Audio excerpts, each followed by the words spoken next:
Uma das maiores dificuldades de quem está começando a aprender inglês, quem ainda é um estudante, esteja aí no nível básico, no pré-intermediário ou até mesmo do intermediário ali, né?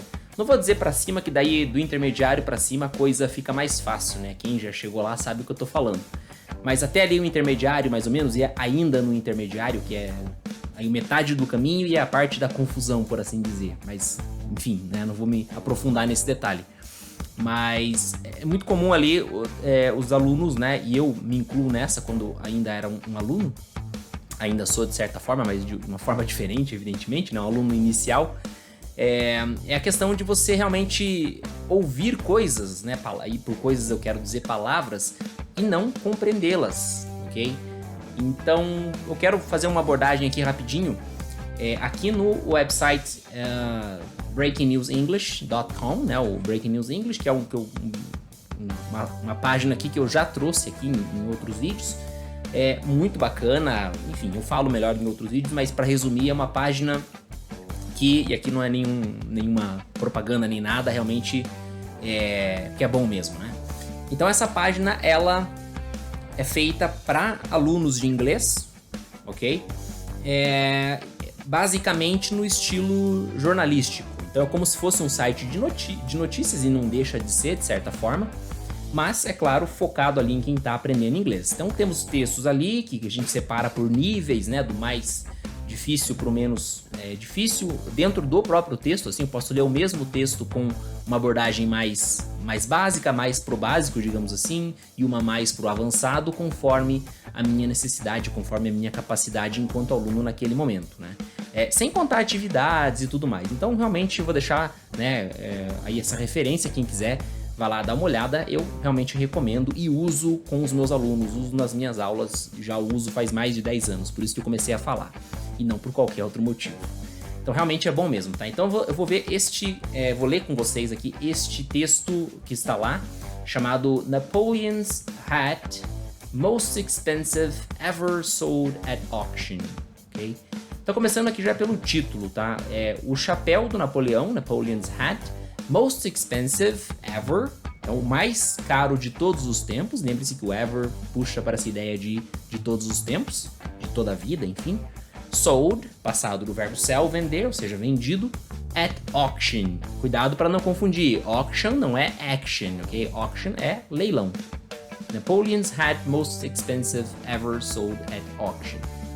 Bom, então, na verdade eu não vou ler o texto inteiro aqui dessa vez, tá? Eu vou só fazer 3 pontos que eu acredito que façam a diferença na hora de para você que tá começando a aprender inglês e ainda tá nessa fase do, poxa, eu ouço, mas eu não consigo entender. A hora que eu leio as palavras fica tudo muito claro, mas na hora que alguém fala ou que eu ouço uma voz falada de alguma maneira, as coisas simplesmente não encaixam, não fecham, enfim. Não vou tentar resumir, digamos assim, a razão por que isso acontece, essa dificuldade que todos nós temos. Eu já falei que eu também tive na minha época, né, de aluno iniciante. Não vou resumir isso, não vou nem tentar, é óbvio, resumir isso a esses 3 itens que eu vou trazer. Mas eu tenho, assim, uma grande certeza de que eles vão cobrir aí, se você começar a prestar atenção neles daqui pra frente. Eles vão te ajudar assim a evoluir nesse aspecto, ok? Assim, de uma forma que até você vai se surpreender. Antes, deixa eu falar, talvez não, com certeza eu já disse isso em vídeos anteriores, mas o inglês é uma língua foneticamente... como é que eu posso colocar isso? É difícil, ok? Do ponto de vista fonético. Por quê? Né? E aqui, principalmente para nós brasileiros, ou para quem fala uma língua romana, né, que é o caso do Brasil, Portugal, Espanha, enfim, né, esses idiomas, porque a nossa língua ela tende a ser um pouco mais específica. Então, se eu tenho ali um determinado som de uma letra, ele tende a ser aquele, a não ser que haja um acento ou qualquer coisa do tipo.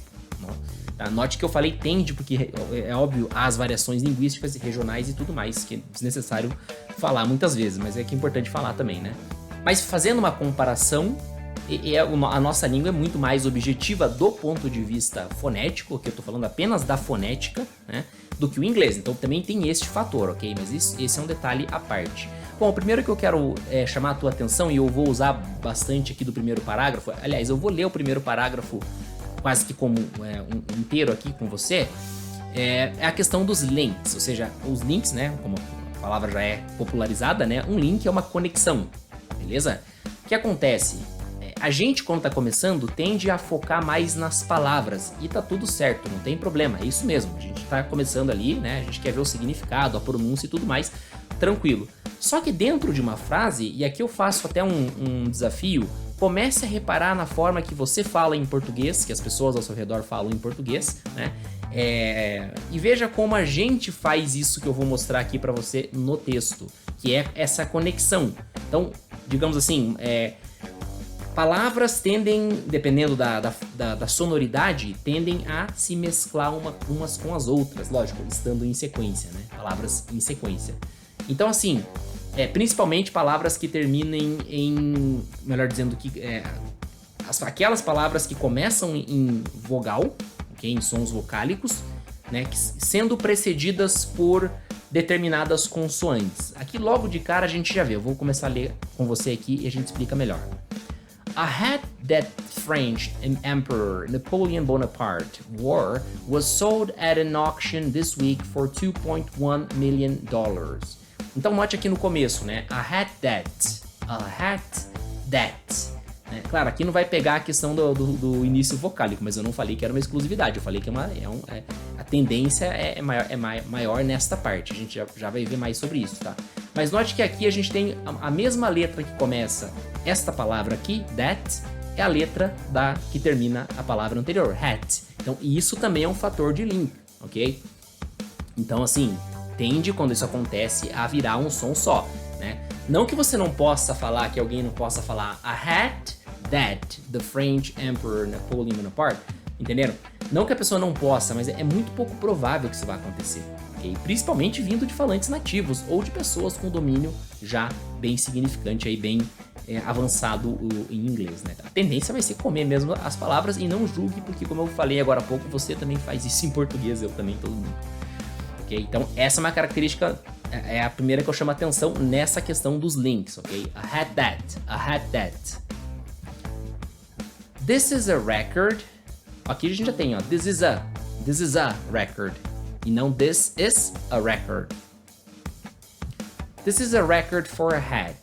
Olha o for, como ele junta com a, for a hat. Its sale broke the previous record for a hat. This was $2 million for a hat that also belonged to Napoleon. Napoleon liked hats. He owned around 120 of them. Ok? Então, aqui, né, nesse pouco que eu li, você pode voltar e ver como eu faço de uma forma até, vamos dizer assim, sem se dar conta disso, mas a gente faz isso. É natural, é o caminho natural da língua, ok? Toda língua faz isso, tá? Pelo menos as línguas mais comuns, digamos assim. Eu tenho razões para acreditar que toda e qualquer língua que o ser humano já falou ou vai falar, ou iria por esse caminho, né? Mas é isso. Então, primeiro ponto é links, ok? Preste atenção como as palavras soam dentro de frases, ok? Se necessário, joga lá no Google Translate, né, no Google Tradutor, coloca lá, ouve, ok? Ainda há muita limitação no Google Translate nesse sentido, mas eu digo que já tá num estágio bem bacana, assim, enfim, é de graça, tá lá, então por que não usar, né?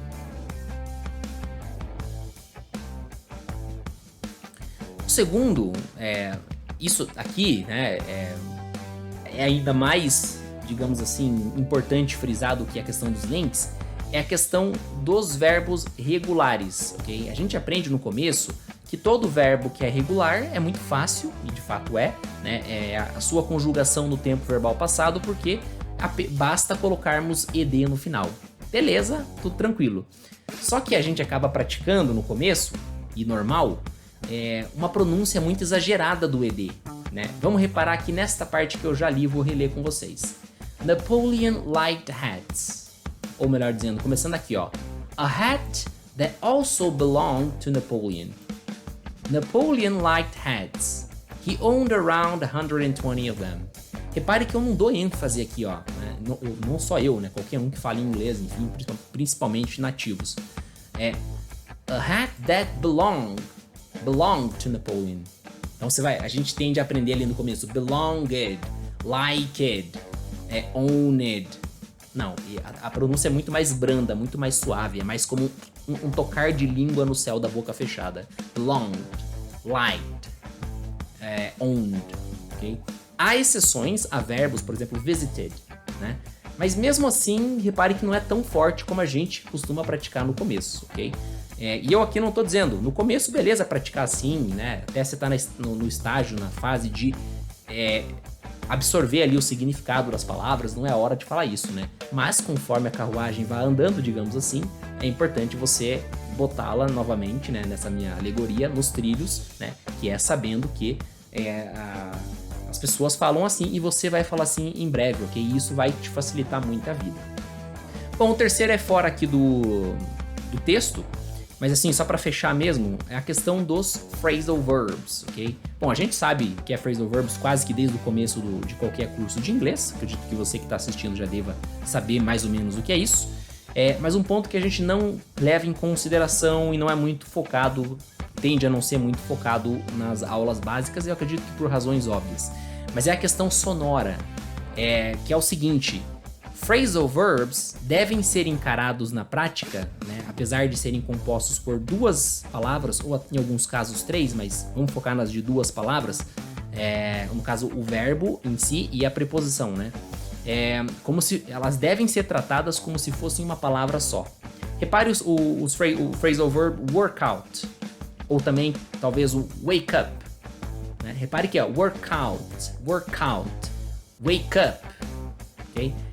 E aqui, diferentemente dos outros dois itens, é uma questão meio que obrigatória, ok? Vai ficar muito estranho você falar I work out, né? I wake up, ok? Podendo até gerar uma falha de comunicação, enfim, um problema nesse sentido. Então, realmente, os phrasal verbs você deve pronunciar como se fosse uma palavra só, né? Então, assim, sempre que houver uma possibilidade de link ali dentro, né? E como é que você sabe que tem possibilidade de link? Bateu dúvida? Coloca no Google. Coloca lá e dá a pronúncia. Pede a pronúncia lá no Google Tradutor. Pronto. Ele vai vir assim já linkado, bonitinho, né? Não com a pronúncia perfeita, mas algo próximo disso. Como eu falei, vale muito a pena. Vale muito a pena, principalmente porque é de graça. E é isso por esse vídeo. Thanks!